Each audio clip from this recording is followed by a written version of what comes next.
मध्य प्रदेश हुकूमत ने अक़लियतों के मसाइल के हल के लिए उलमा कॉन्फ्रेंस के इनेकाद का फैसला किया है।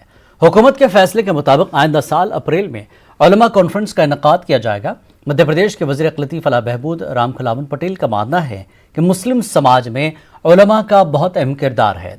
हुकूमत के ज़रिए उलमा कॉन्फ्रेंस का इनेकाद करके हुकूमत के ज़रिए अक़लियतों की फलाह के लिए बनाई गई फलाही स्कीमों से रोशनास कराया जाएगा ताकि अक़लियती समाज हुकूमत की फलाही स्कीमों से ज़्यादा फ़ायदा उठा सके। अक़लियती वज़ीर राम खिलावन मानते हैं कि मरकज़ी और सूबाई हुकूमतों के ज़रिए बहुत सी फलाही स्कीमें बनाई तो गई हैं, मगर मालूमात की कमी के सबब अक़लियती तबका इससे फ़ायदा उठाने से कासिर रहता है।